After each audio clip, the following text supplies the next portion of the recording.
Olá, queridas irmãs, queridos irmãos, estamos começando mais um programa O Espírito da Letra, o programa que analisa a obra de André Luiz, o livro Os Mensageiros. Estamos tratando em cada programa de um capítulo. Semana passada, no capítulo 33, nós pudemos ver que André Luiz, Aniceto, Vicente estão vindo em direção à Terra e chegaram no Rio de Janeiro, onde estarão passando por um período de estudos. E para fazer essa viagem, saindo lá do posto de socorro, eles precisaram contar com a ajuda daquele automóvel, aquele tipo de transporte que os levou até determinada região. E depois tiveram que descer com suas próprias forças, sem contar com a ajuda de nenhum mecanismo. Chegando, portanto, à crosta da terra, estavam cansados, não é? Menos o Aniceto, mas o Aniceto era um instrutor experiente, sabia que os seus discípulos estavam com problemas, precisavam dar uma repousada. Então, o Aniceto convida seus dois pupilos a irem a um local onde eles pudessem descansar um pouco, uma oficina de trabalhos de nosso lar, representada na terra, na casa de alguém que eles iriam visitar. E é este o tema do capítulo 34, o capítulo que vai tratar no programa de hoje, de nos revelar essas oficinas. Será que a sua casa pode ser uma oficina de espíritos amigos? E a sua? Será que você tem condições de na sua casa ter harmonia, ter elevação para que espíritos amigos utilizem o seu ambiente como um local de aprazível refazimento? Vamos ver o capítulo 34, então, Oficina de Nosso Lar. Acompanhe o texto. Entre 18 e 19 horas, diz o André, atingimos uma casa simples de um bairro modesto. No longo caminho, através de ruas movimentadas, eu me surpreendia de maneira muito grande, porque eu via quadros totalmente novos. Identificava agora a presença de muitos desencarnados de ordem inferior, seguindo os passos dos caminhantes, dos transeuntes, que caminhavam pela calçada, que andavam pelas lojas, ou que estavam colados a eles em um abraço singular. Agora o André Luiz começou a ver coisas que antes ele não tinha visto. Ele já havia estado no Rio de Janeiro um tempo atrás, no livro Nosso Lar, você se lembra. Mas agora ele estava vendo coisas diferentes, coisas esquisitas.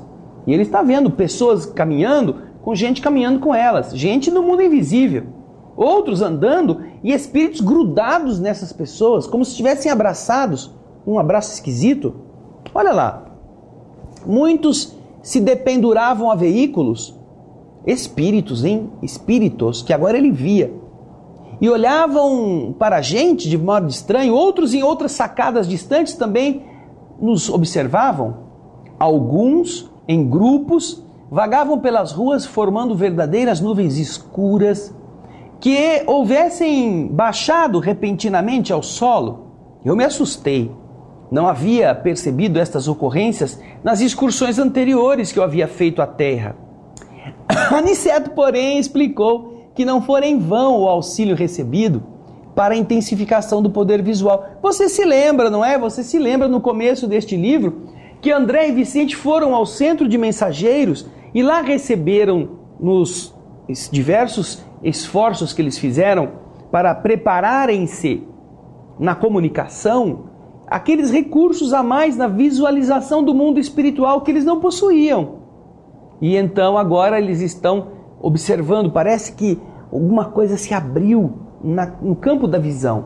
E aqui nós estamos vendo o Aniceto dizer que não havia sido em vão este esforço de intensificação do poder visual.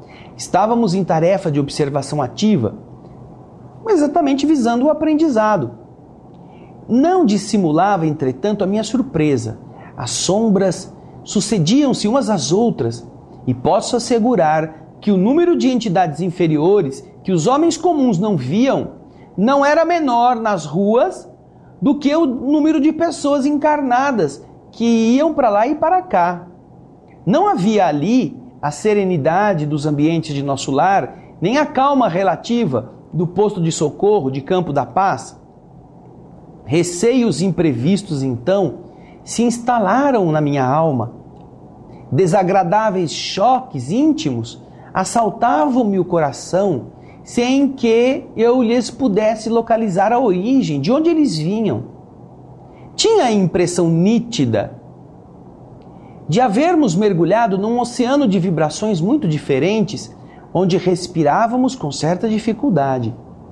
O nosso instrutor então esclareceu que, com o tempo, nós seríamos mais fortes, seriam dilatados os nossos poderes de resistência e que as perigosas sensações experimentadas obedeciam às circunstâncias daquela ser a primeira vez que descíamos ao ambiente da crosta para um serviço de análise mais intenso. Então Aniceto nos recomendava bom ânimo e, sobretudo, a conservação da fortaleza mental. Olha lá, fortaleza mental, fortaleza de pensamento, mente firme num objetivo. E olha por que era importante. O próprio Aniceto vai dizer: diante de quaisquer quadros menos estimáveis que aparecessem diante de nós, era preciso manter a mente firme. A eficiência do auxílio, dizia Aniceto, necessitava de educação persistente. Não seria possível ajudar alguém prendendo-nos a fraquezas de qualquer espécie. Os conselhos de Aniceto acalmavam-nos a alma, que estava surpresa e inquieta.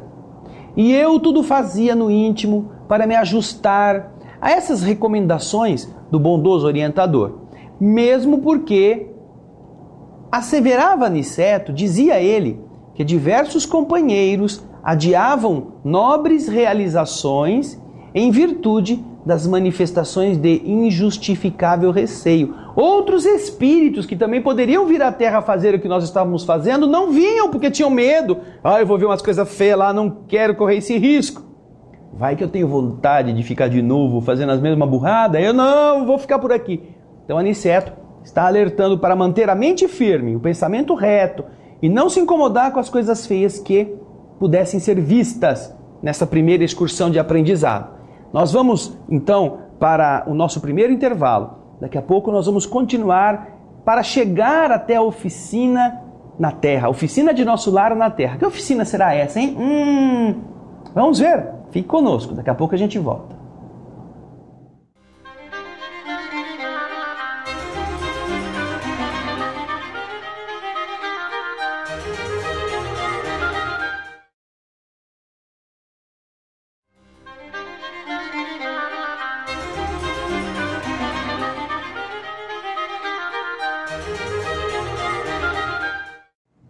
Estamos de volta com o programa O Espírito da Letra, analisando a obra de André Luiz, o livro Os Mensageiros, hoje o capítulo 34, Oficina de Nosso Lar. Ué, lá tem peça, carro quebrado, bateria para trocar, oficina, amassamentos, funilaria, pintura. Será que essa oficina?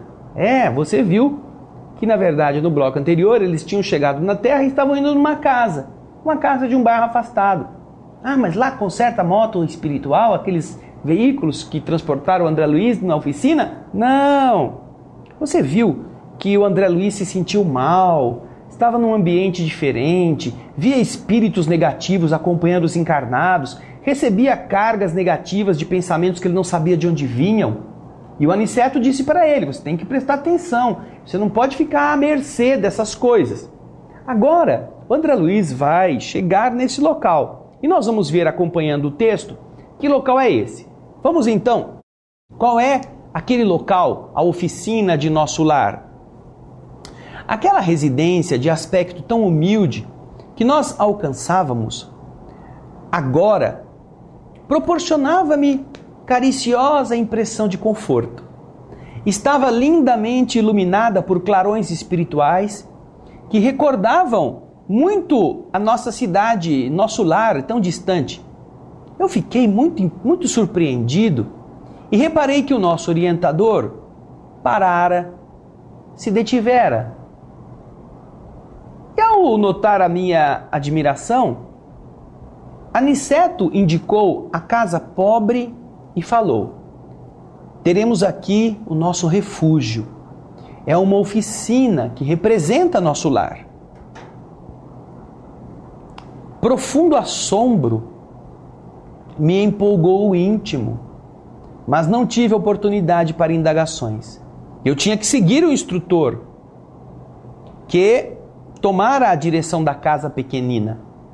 Aproximamo-nos do jardim que rodeava a construção muito simples e, muito surpreso, observei que numerosos companheiros espirituais apareceram à janela, saudando-nos com alegria. Ora, que significava tudo aquilo?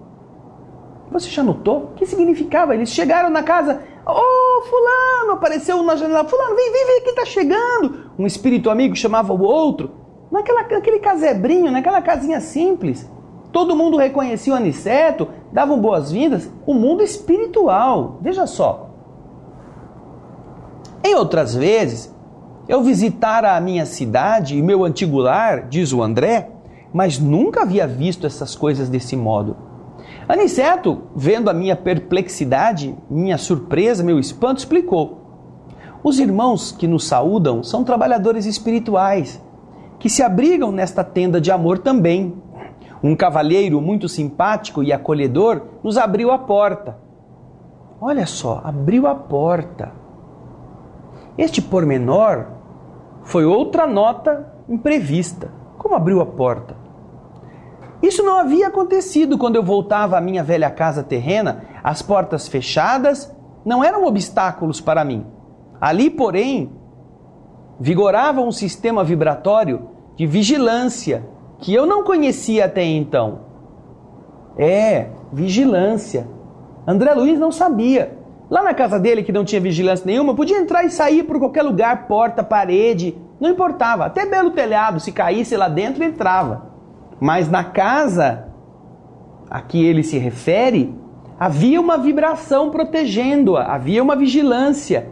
E então, havia aquela autorização ou não das entidades de fora passarem para o interior. Uma proteção vibratória. Surpresa, não é? Vamos acompanhar o texto. Nosso instrutor envolveu o anfitrião num abraço amistoso e nos apresentou em seguida. Aqui, meu caro Isidoro, disse o Aniceto, nos indicando, estão nossos amigos Vicente e André, que são companheiros nossos de serviço em nosso lar. Muito bem, disse Isidoro bondoso, abraçando-nos. Nossas atividades precisam de trabalhadores operosos. Entrem. E acrescentou de maneira hospitaleira, a casa pertence a todos os cooperadores fiéis do serviço cristão. Era a primeira vez que eu via uma entidade espiritual com tão segura chefia de uma casa terrestre. Era ele que estava tomando conta da casa. Essa casa é de todo mundo que venha com boa vontade, com ânimo, pode entrar e ficar aqui para aquilo que for necessário. Um espírito tomando conta da casa física. Penetramos o ambiente modesto. Altamente surpreendido, reparei o interior. A paisagem material mostrava alguns móveis singelos, velhos quadros a óleo nas paredes brancas, velha máquina de costura, movimentada por uma jovem aparentando 16 anos, um rapazote de 12 anos, presumíveis, atento às cadernetas de exercício escolar. 3 crianças de 9, 7, 5 anos aproximadamente, e como figura central do grupo doméstico, uma senhora de 40 anos, mais ou menos, tricoteando uma blusa. Notei, porém, que da fronte, da testa, do tórax, do olhar e das mãos dessa senhora, irradiava-se luz incessante, que não permitia conter minhas expressões de admiração. Aniceto designou-a, apontou-a com respeito e disse, aqui nós temos a nossa irmã Isabel. Para os olhos humanos, ela é a viúva de Isidoro, mas para nós é uma servidora leal nas atividades da fé. Reparei que Dona Isabel parecia, de algum modo, registrar a nossa presença, acusando uma certa surpresa no olhar. Mas Aniceto adiantou-se e esclareceu. A nossa amiga, a Isabel, é senhora de grande vidência psíquica, mas os benfeitores que nos orientam os esforços recomendam que não se lhe permita a visão total do que se passa em torno de suas faculdades mediúnicas. O conhecimento exato da paisagem espiritual em que vive talvez lhe prejudicasse a tranquilidade. Isabel, portanto, apenas pode mais ou menos ver a 20ª parte dos serviços espirituais em que colabora de modo direto. Ah, olha só, ela só via a 20ª parte. Vejam que interessante. Só divide 100 por 20. E era o que ela via. A 20ª parte da região espiritual em que ela estava. Para não perturbá-la, para não criar sobressaltos, já que ela tinha que cuidar da casa física, dos seus filhos, das entidades que estavam ali, dos amigos que chegavam. Então ela tinha vidência, mas ela não podia ver tudo. E é isso muito interessante, uma informação muito especial para os médiuns videntes, para os dirigentes de grupos mediúnicos. Nós vamos continuar com o estudo no próximo bloco, para ver como é que André Luiz descreve, juntamente com a ajuda do Aniceto, o que era esta oficina de nosso lar. Vá lendo, hein? Vai lendo. Falta pouco para acabar o capítulo 34. No próximo bloco, a gente volta a falar sobre ele. Espero você.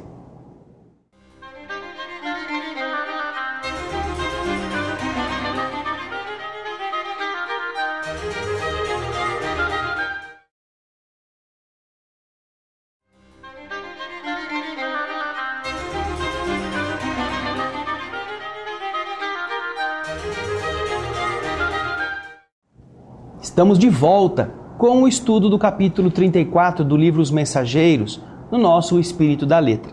Vimos que André Luiz chegou na casa, que era considerada uma oficina, moravam pessoas encarnadas lá, era uma família comum.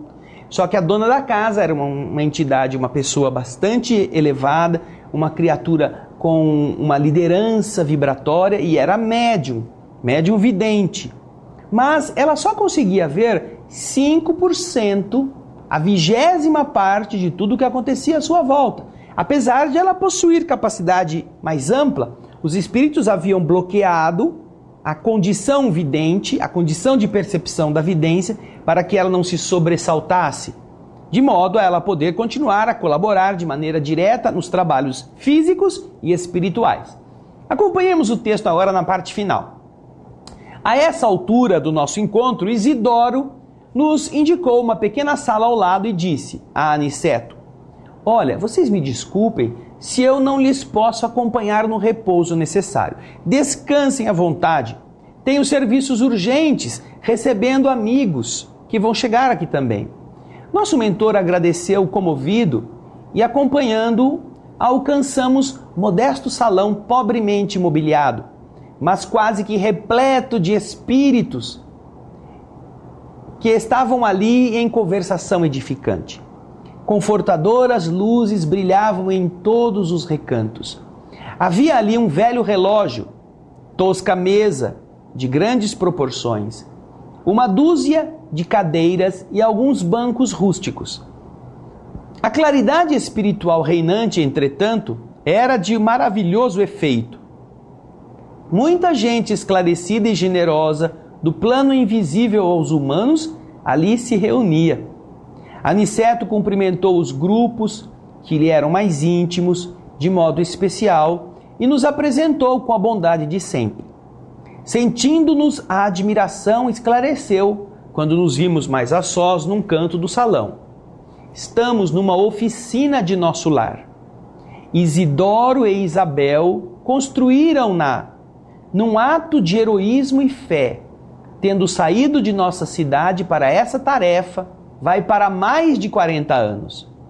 Graças a Deus, ambos têm vencido galhardamente, heroicamente, árduas provas e mantêm seus compromissos com coragem em serviço na crosta.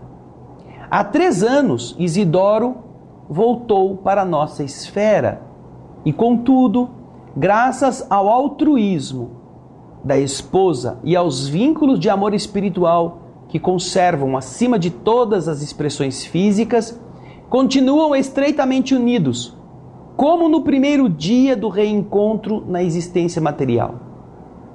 Dada esta circunstância invulgar, as autoridades de nosso lar concederam a ele permissão para continuar nesta casa como esposo amigo, pai devotado, sentinela vigilante e trabalhador fiel. E então, observando talvez a nossa maior surpresa, Aniceto acrescentou: sim, meus amigos, o acaso não define responsabilidades, nem atende à construção séria. A edificação espiritual pede esforço e dedicação, assim como os navios do mundo necessitam de âncoras firmes para atenderem eficientemente à sua tarefa nos portos. Também nós precisamos de irmãos corajosos e abnegados que façam o papel de âncoras entre as criaturas encarnadas, a fim de que, por elas, possam os grandes benfeitores da espiritualidade superior se fazerem sentir entre os homens ainda animalizados, ignorantes e infelizes. Os homens são as expressões do amor de Deus para eles mesmos e para os amigos invisíveis. Se nós queremos melhor companhia, se nós queremos que a nossa casa esteja preservada, nós devemos aprender a nos elevar, a cumprir os objetivos de nobreza, a sermos criaturas devotadas, a disciplinarmos a língua, a realizarmos as atividades do bem dentro do ambiente da família, a limparmos a nossa atmosfera das más vibrações, dos maus pensamentos, da calúnia, do ódio, das palavras agressivas, dos palavrões, porque todos eles são expressões grotescas que chocam vibratoriamente aquela atmosfera, expulsando dali todos os espíritos que eventualmente não se sintam bem numa presença desta, e atraindo entidades de condição inferior, aquelas que estavam na rua, aquelas que André Luiz viu passeando para cá e para lá. Por isso que as pessoas vão para a rua e quando voltam para casa vêm mal acompanhadas, e essas entidades passam a morar com os moradores da casa, produzindo brigas, confusões, doenças, desentendimentos, insatisfação, raiva, porque elas abastecem o fogo com gasolina, o fogo dos atritos com a gasolina do ódio, com a gasolina do ressentimento. Pensem neste esforço deste casal e você viu que quanto mais eles eram dedicados, mais mérito tiveram, tanto que o Isidoro, depois que desencarnou, tal era a sua ligação com a sua companheira, tal era o sentimento de honestidade afetiva que ambos nutriam, ele foi autorizado pelas autoridades de nosso lar a permanecer na casa, tomando conta da família. Esposo abnegado, pai carinhoso, chefe da casa responsável, agora também administrava aqueles que ali estavam como seus antigos amigos encarnados e os amigos invisíveis que chegavam para ali permanecerem. Ele deixou o Aniceto e mais os dois estudantes à vontade, enquanto foi receber outros amigos que estavam chegando. Aquela casa era uma oficina de trabalho, não é de peça, não é de mecanismos, não é de motores, não. É de ação no bem. E esta oficina, a sua casa pode ser. Já pensou se na sua casa se reunisse Dr. Bezerra, Eurípides Barçanufo, Chico Xavier e Manduce, num plano espiritual, e outros que a gente nem sabe que poderiam estar aqui também encontrando um lugarzinho agradável? Puxa vida, não é? Coisa boa. Sejam bem-vindos, sejam bem-vindos. Então, participe dessa reunião, seja alguém que os ajude a cooperarem com a evolução do mundo pelas boas vibrações. Capítulo 34, não deixe de lê-lo novamente. E na semana que vem nós vamos para o capítulo 35. Vejam lá, estamos avançando, daqui a pouco estamos chegando no fim do livro Os Mensageiros. Você lembra do começo? Então, volta lá, vai lendo. Tem muita coisa que ficou aí e que tem muito a nos ensinar, tá bem? Obrigado pela sua audiência, esperamos por você no próximo programa O Espírito da Letra. Muita paz.